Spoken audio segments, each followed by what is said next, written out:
With Florida State's fall camp ready to kick off, it's time to talk depth chart.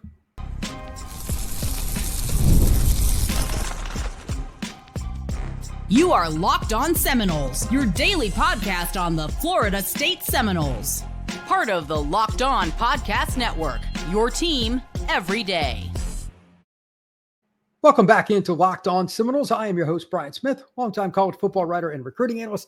Thank you for making Locked On Seminoles your first listen each and every day here on the Locked On Podcast Network. Today's show is brought to you by Monarch Money. Take control of your finances with Monarch Money. Use code LOCKEDONCollege at monarchmoney.com for 50% off your first year. The Florida State Seminoles are very close to getting going with fall camp and everything that happens with it, including installing the new defenses and offenses and finishing that out with all the new coaches. I want to go over my thoughts specifically on defense, may get into some of the offense as well, about which players need to step up in which position battles and why situationally the defense is going to change a lot. There's a lot of complexity to it. So we're going to break that down here today on Locked On Seminoles. And then to finish up the show, there has been discussion about North Carolina possibly going to the SEC. Does that impact Florida State? And if so, how? We will finish the show on that topic as well. But first, let's talk a little bit about the Noles and the defense. First thing with it, Tony White comes over from Nebraska. And I think that a lot of people probably take it for granted at this point because he's been here a while now. It's over half the year pretty much that you've been hearing about him. Very successful. Syracuse, Nebraska. Takes a step up in terms of the height of what a defense can be at a program. Florida State has more talent than what Nebraska does athletically on defense, but does it play together? Does it play as a unit? Nebraska was really good, especially year one under White. They were a number 9 rush defense, if I remember correctly. That's a team that used some of the same principles we expect to see in Tallahassee, but it is a massive shift in terms of whether it's man or zone. Changes in terms of how the safeties are used. In a lot of ways, while it's still playing defensive football, they really don't have a lot in common. So the first question before I ask anything in terms of who plays where, the following question needs to be asked about 100 times by everybody at every position. Do each of the players that come on the field not only know the defense, do they feel comfortable doing it without analysis by paralysis? In other words, thinking too much and playing slow. That is the one concern anytime a defense is installed in general, and secondarily, especially when it's zone and how to switch and keys with formations. It's hard. It's very hard. And I know coaches will try to make it sound basic to keep fans from worrying, but there's no way around it. There's going to be some learning curve that still transitions from spring into fall. And there were concerns this spring because they had injuries, Shane Brown, et cetera, were out of the lineup because they were banged up. Getting those guys back, seeing everything in full will help determine the depth chart. So there's a lot of things to go over, but 3-man fronts, 4-man fronts, all that. I want to touch on it right now. First off, let's go with the defensive line because that's the key to any defense. If you're not good up front in the trenches, you're pretty much going to be a mediocre defense at best. You got Big Darrell Jackson, expected to play nose. But first question, I'm just going to interject this here. I've got a few on my notepad over here, but how much does he play defensive end, if at all? A depth chart is going to have a guy at one spot. That's his primary. Does Darrell move around? I think he will, but I have zero inside intellect on this. Like, he's got to prove that his conditioning's up to do it. He's understood all the responsibilities at end like he does at nose guard. And then they just got to need him there. They just can't teach the 330-plus pound frame that he has at nose guard. So I know they're going to want to move him away from that a lot.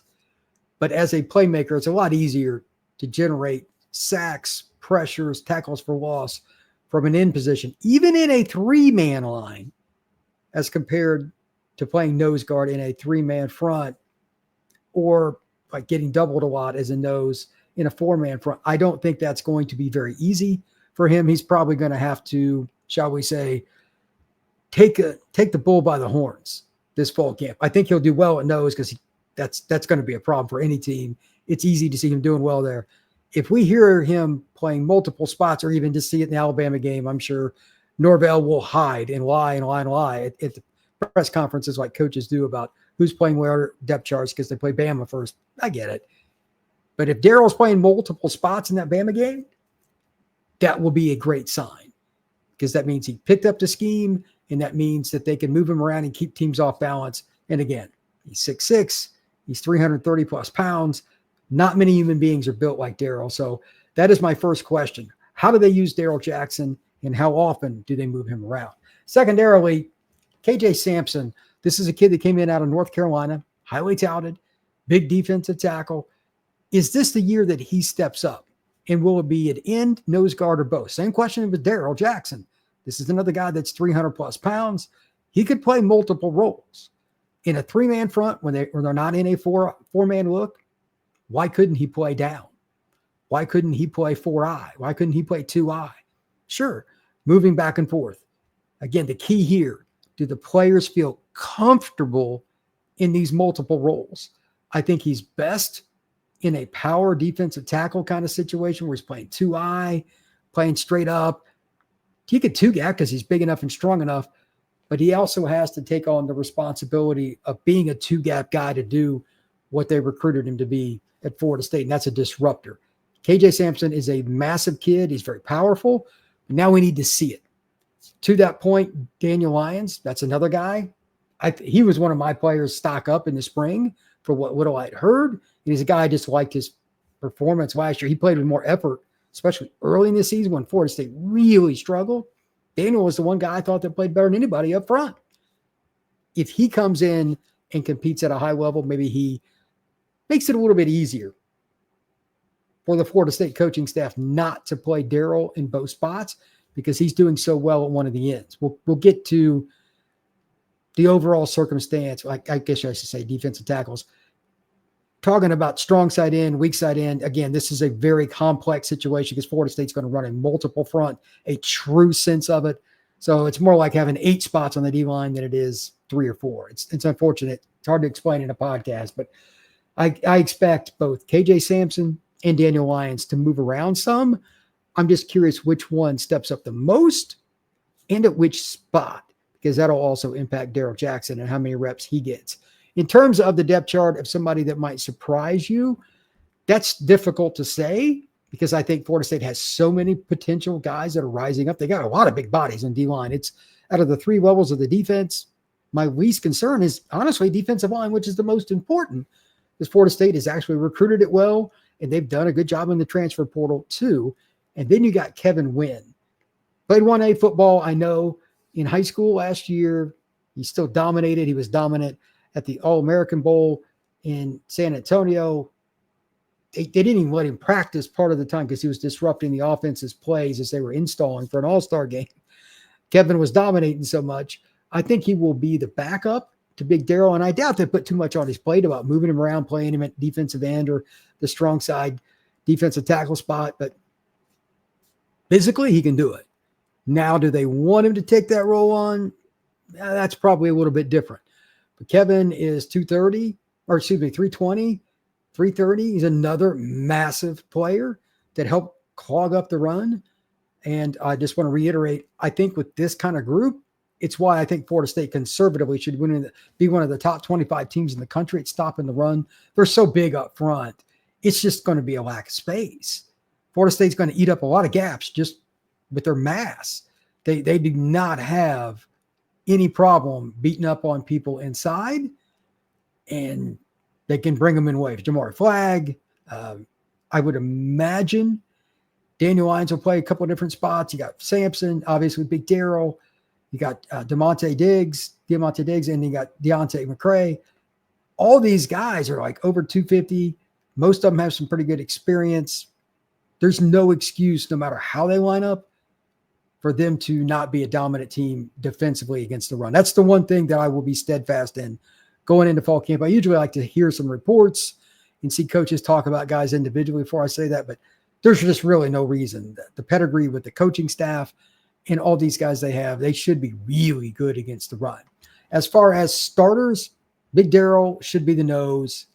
I think Daniel Lyons will hold down the defensive tackle spot. That's my guess. I think him and Sampson will battle it out, but we'll see. That's my opinion. And then at the other spots, this is where it gets really convoluted, and I still don't know the answer. Some people think that James Williams, the guy that transferred in from Nebraska, with Pot Roast and all the other coaches from Nebraska, will play the stand-up jack position. That's the pass rusher. And other people think he will play the defensive end spot that is more of a natural hand in the dirt spot. I don't know. He's over 260 now. I think he could play either. I think it's not so much what James does. I think it will be determined by what other players around him do. They know he's going to be one of the starters, but depending on who does well in practice beyond Big James will dictate where he goes. That's my guess. And that is pure speculation on my point. Maybe it is somebody like McCray that ends up being that spot. Maybe it's Jason Jenkins, whatever. But there's going to be a lot of rotation between that. And I really don't know where that's at. I had the question. I don't know who's going to be that. I originally thought that James would definitely be the stand-up jack, but maybe Amari is that guy. He's getting that chance. Amari Williams played tight end last year, but he's going to get the chance to play defensive end in a stand-up role. If one of the other guys, Jason Jenkins, McCray, somebody else can play it in conjunction, maybe they get 15, 20 reps a game at that spot so the starter can rest. Maybe James doesn't have to be that guy, but I think that's where he would be most comfortable.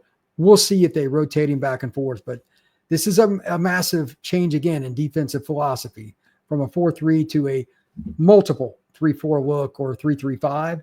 So there's going to be moving parts.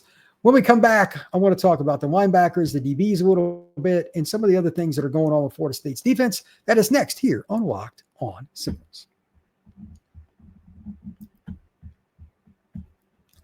Ever wish managing your money felt a little bit easier? With Monarch Money, it can. Whether you're growing your savings or planning a big purchase, Monarch puts you in the driver's seat. It's like having your own personal CFO, giving you full visibility and control over your finances. Monarch Money is more than a budgeting app. It's a complete financial command center.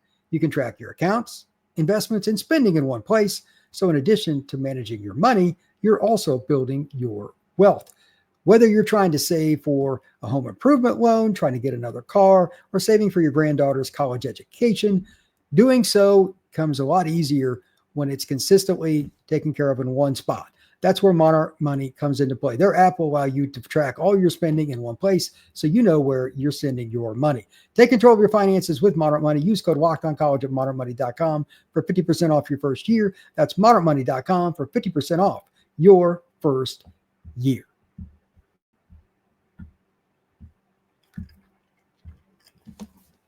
Welcome back to Locked On Seminoles. Once again, I appreciate you stopping in to talk some Noles with me. Please hit that like and that subscribe. We appreciate you stopping in each and every day to check out the show. Now, let's talk a little bit about the second level and the third level. Florida State's secondary is in a little bit of flux. They got Jeremiah Wilson that transferred in from Houston, probably going to hold down one corner. I don't know who the other starter is going to be. A lot of speculation on that. And to be honest with you, I'm just going to wait for the chips to fall where they may. But for Florida State's defense to take that next step, and especially with all the different changes in terms of going from man to more of a zone defense, you need to have consistency and reps, because it's not just, okay, here's my guy, I just follow him all around the field. Zone is more complex because you need reps with each other, almost like receiver and quarterback. When I pass off one guy from my zone to the other, how do I feel comfortable with this guy compared to this guy, this guy? They need to figure it out very early in fall camp, meaning the first 5 practices. By the end of that first week, much as this is hard to do, Florida State really needs to have a pretty clear idea who the corners are going to be, safeties, etc. That's a lot to ask. But then you only get like another week, just over a week before you finish that up. And then you're in game prep for Alabama. You need to definitively have your starters. So if you're going to go into zone, this is tough, because think about who they're going against. Jeremy Bernard is coming in. They got Horton that transferred in from Miami. And of course, they have Ryan Williams. That is without question one of the top 3 to 5 wide receiver groups in the country, arguably number 1. And you're installing a completely different defensive scheme. The only thing I'm worried about is nothing to do with talent. It's letting guys go free. Zone defenses, historically, it's nothing to do with Florida State, but historically, when teams switch from man to zone, the biggest fear that I'm speaking to coaches for playing football, etc., is that I thought you had him. No, I thought you had him. And then their two DBs are looking at each other while the receiver's all by himself standing in the end zone and then flipping the ball to the ref. Can't have busts, especially against a team that's probably going to score some points anyway in Bama. So which guys step up the most at corner is the biggest question mark for me, because if they can figure that out, they can determine, hey, how aggressive can we play our corners, zone or not, whether we want them to jump routes, to take the flat, or if we're going to be dropping off more. They really need to figure that out no later than about early part of the second week of fall camp. And that's a very big ask, but you just need the reps. So there's no shortcut. They got to figure that out really, really quick. At safety, allegedly, they're going to play three different guys. That's kind of the defense that Tony White runs. Maybe one of those safeties is the nickel. Maybe they just run them in the back and pull the nickel out. They're going to be doing different things. Maybe they play the linebackers a little bit differently, depending on how they feel about them in fall camp. But the safety position is going to be more important. So number one, Jaheim Brown's going to be one of your guys. I don't think that's any news flash. He might even lead the team in tackles. He knows where the football's at. He's got a lot of instinct for it. But he did miss part of spring due to injury, so it's good for him to get back in the lineup and get some reps. Who are the other starters, though? KJ Kirkland, maybe? Is Conrad Hussey one of them? Is it Ashwin Barker? I think that's a pretty open race. I wouldn't bet on anything. The good news is they have ample bodies, athletic, and long. It'll take care of itself, but I think the biggest thing, again, is the fact that they're going to be playing more zone. It's going to be who does better in the meeting room as much, if not more, than on the practice field. Who doesn't give up busts? Make them go 15 plays, 12 plays to score. I know it's kind of boring. Keep everything in front of you when you're playing a team as fast as Alabama. Do not give them freebies, especially with them starting a new quarterback. Ty Simpson's probably a pretty good player, but he's never been the guy at Bama. If you make him go 12, 13, 14, 15 plays down the field, the chances of an error increase with each and every snap. Now, at linebacker, a couple of things.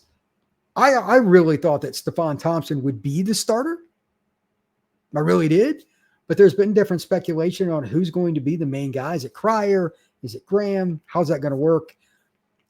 I would like it to be Thompson to start because he knows the defense. He came over from Nebraska, so he knows White's scheme. Doesn't mean he'll be the guy, but your middle linebacker in a coaching change, it would just be ideal if he was the guy. We'll see if he earns it, though. You still have to do that.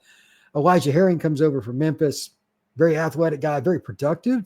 I think that he will probably play a lot of reps, but can they keep a guy like Blake Nicholson off the field? Omar Graham? Like, how do they do that? I don't know. I think they got a lot of speed at linebacker. I'm not concerned about that. Again, scheme's part of it, but which guy is the best fit? I don't know yet, because the big question with linebacker is, what fronts are you using the most? That might dictate the linebackers, because if they're in a lot of true three-man fronts where the guard is exposed, that means linebackers taking on guards straight up. You better be really good at disengaging from linemen or you're going to get engulfed. So that's a big question for me. And if they're in more four-man front kind of looks, even if there is a jack standing up going downhill, are they changing the front? Are they doing a lot of different things with the ability to stunt with the linebackers? Are they going to be slanting a lot? Or are they just going to let these guys go free and play more one gap? They're going to play more two gap. That'll dictate the linebacker position. And it's why the last one I talked about, it's wide open to me, because there's so many possibilities with how you run your fronts and how comfortable you are with your secondary. It may dictate which players for the Noles get on the field.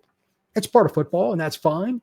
But they need to figure out, kind of like with the secondary, early on, okay, this guy understands the scheme better. We don't like him maybe as much as this guy over here, but he knows where he's supposed to be. We got to play him. Scheme's going to come first, because you can't have busts. Again, that never changes. Curious to see what Norvell and Tony White say about their linebackers, if they give anything beyond just pure coach speak. Not going to hold my breath on that, but we really need to find that out, because I don't know what the depth chart's going to look like, or even which guy's going to play Mike and which guy's going to play Will. That's going to be a really competitive battle. And the good thing is they've got a decent amount of depth, but they don't have that just dominant downhill guy. So it's a little bit concerning from that perspective, but everything else, I look at it like, hey, you know what? At least Florida State football has got the right coaches. They've got some experience. They got some good portal guys. They should have a pretty good linebacker unit. So we'll see how that goes. When we come back, I'm going to give some thoughts on the offense and then finish up the show talking a little bit about North Carolina and how that impacts Florida State leaving the ACC.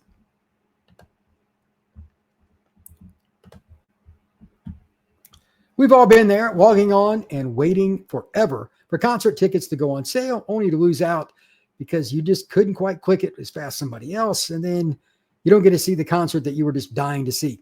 Live music should be about making memories, not dealing with the stress of trying to buy tickets online. Game Time makes getting concert tickets faster and easier than ever. Prices actually drop as it gets closer to showtime, and you could save up to 60% off with their killer last-minute deals. Whether you're trying to go to a rock concert, trying to go to a comedy show, just trying to go to the movie theater, Game Time is an easy app you can use right on your phone. It's something that I can even use because I'm not the most patient guy, but it is a fun app to get on there. Click on the seat. You can see your seat view and check it out really fast with Game Time to know if you're getting what you want. Take the guesswork out of buying concert tickets and show tickets with Game Time. Download the app, create an account, and use code LOCKEDONCollege for $20 off your first purchase. Terms apply. Again, create an account and redeem code LOCKEDONCOLLEGE for $20 off. Download Game Time today. Last minute tickets, lowest price guaranteed.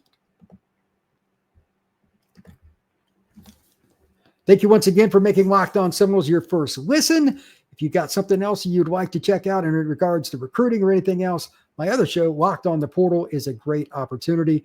Recruiting, transfer portal, and all the news, what's going on with college football, check out Locked On the Portal. Now, for offense for Florida State, besides Thomas Castellanos, it's a really interesting fall camp because we just need to see the continuity and what Gus is going to run. That is the overwhelming theme. There's no reason to even discuss it. It's just blatantly obvious. As for depth chart, the same thing that I'm going to say now is what I said in spring. Which wide receiver, and preferably multiple, step up in addition to Deuce and Squirrel, and then I think Landon Thomas has to be a weapon. He's listed, I get it, as a guy that's a tight end, but the way Landon runs in combination with his size and his wingspan, in a lot of ways, I can see Florida State even splitting him out wide. So while he's listed as a tight end, just know that Florida State has a very unique player, and pretty much just his position could be just quote unquote playmaker. That's my opinion, but I've seen him since he was going into ninth grade, and that's a guy that I knew for a long time was going to be a very, very talented player.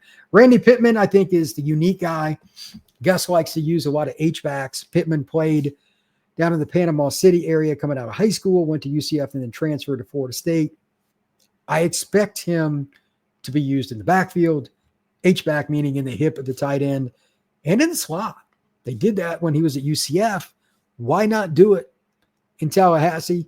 You could use him to block on screens, get him the ball. He's got good hands. This is a player that, while he's going to be considered the backup tight end next to Landon, there will be a lot of times where Florida State runs an entire drive with one of the traditional tight ends, Landon most likely, and Pittman next to him. That's going to be fun to see how they do it, because I really don't think you can dictate, okay, they're in 12 personnel, one running back, two tight ends. They're running the ball here. They might be in 12 personnel with Gus's offense and come out and run 5 wide. If that running back is Jalen Lucas, or even if that running back is somebody like Rodell Williams, they might put him in the slot. Florida State positionally, you can't just go by like the traditional value of what an H-back is or how their depth chart is and say, that's a run. That's a pass. It will be a lot of fun to watch. So I'm kind of excited to see how they do it. And this even extends to like Marcus and Douglas. He's 280. They call him Biscuit for a reason. He's a big guy. Oh, it's the big guys in. Now they're just going to play power football. That could be a play action. With Gus Malzahn, no. That formation, down in distance, and even specific player trends can really change from one game to the next. I know that from covering him when I covered UCF and he was the head coach there. Florida State will not be much fun to game plan against in terms of an offense, because their identity will be different probably just about every game. And that's a great thing to have, because they got a lot of skill talent at the tight end position, making it really funky for teams to predict. As for the running back depth chart, man, you got me. I'm pretty sure Rodell is going to be a key guy, and I think Sawchuk will be. My question is, how much do they use Cam Davis? There seems to be a lot of people down on him. I don't know what's going on. He was a great player out of high school. He's a great guy. He's always wanted to go to Florida State. Why isn't he up there more? And does he emerge at all this fall camp? Also, obviously, I talked a little bit about Jalen Lucas, slot and running back. I expect to see them in some two-back sets where he goes in motion, use him in a lot of different varieties. I don't think he has a position on the depth chart. He's just football player, kind of like Landon, and they will put him in different places to make it very difficult for the defense to key on him or to know what's coming, whether run or pass. As for the other player that's interesting, Sam Singleton had that 95-yard kickoff return for a touchdown last year. He can really run. How much PT does he get in the running back room? Again, I don't know where he's going to be placed on the depth chart, but he's talented. They got to figure out a role for Sam Singleton. In terms of the other receivers and the players that are trying to catch the football, I just want to say that sophomore class, in some of them redshirt freshmen, is really good. But Florida State, I think they'll have at least one young guy that will play. Elijah Moore is the one I'm probably most excited about in just curiosity because he can be the boundary to help Deuce come off the field a little bit. But what about Javen Boggs? Is he going to be the power slot, to be the change up in the slot when Squirrel White's not in the game? Or are they going to use him out wide, or both? I don't know. I think Boggs could end up starting before the end of the year is over. I don't know for sure, but we'll see. And then Gavin Blackwell, I'm not buying that he's going to be like the dominant starter. He's ready, whether Wayne McCoy, Javen Boggs, somebody. I think he'll eventually get beat out. He just didn't have that great a career to me at North Carolina. I'm not sure why Florida State really wanted him, or if they were just looking for another talented player. I'm not sure what that is, but they need to figure that out. Because if they don't have a good option opposite of Deuce Robinson, they're going to double him constantly. So maybe they do it in rotation, but that's a really important factor for the Noles to figure out. Up front, this should be pretty standard. Gunnar Hansen at left, should be Medley, Adrian Medley at left guard. Center is Pettibone, the guy that transferred over from Wake Forest, Luke Pettibone. He's supposed to be really good. Richie Leonard is back. He played up into game 4 last year, I believe, for the Noles, and then he sat out the rest of the year after being banged up. And then Micah Pettis, a transfer from Ole Miss.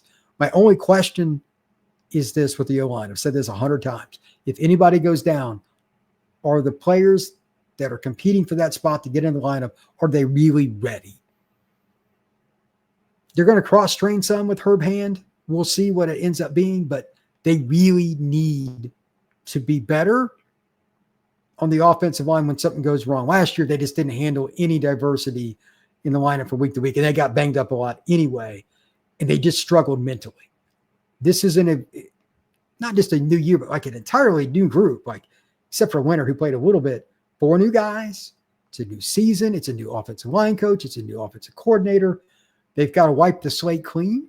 If they have any problems, do they adjust? And if they're fortunate, and they're due for it, for the love of mankind, to start everybody up front, this is a veteran team. This is all seniors. I know they're transferred. They're still all seniors. Florida State should be able to run the ball for 200-plus yards. If not, there is something wrong. Gus's offense is downhill. Here we come. Herb Hand is coaching this scheme for years. They shouldn't have a hard time running the ball with these experienced offensive linemen. So we'll see how that goes. But to be honest, the O-line should be one of the lighter things on the concern list, which is weird to say, but with all seniors, again, I know it's transfers. You have to find a way to make that work. The more I think about it, it's just like, that just has to. If that's a question by game 3, game 4, the season's not going to go the way it should. O-line, especially with what they spent on it in the portal, has to be one of the best units on Florida State's football team.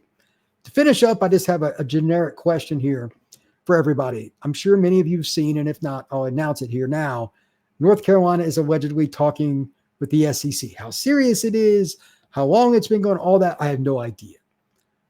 But do you think the SEC, which is unlikely to take Florida State, in my opinion, I think it's much more likely than Noles ending up in the Big Ten. I've discussed that many times, and I'll discuss it again after this season. Do you think that discussion point from the SEC and North Carolina is to try to offset the Big Ten from adding more teams around the country? They got the broadest conference, that's for sure, from Oregon to Rutgers. I mean, that's about as broad as it gets. So Is it a bargaining chip? What is the SEC doing? Is this a play against the Big Ten?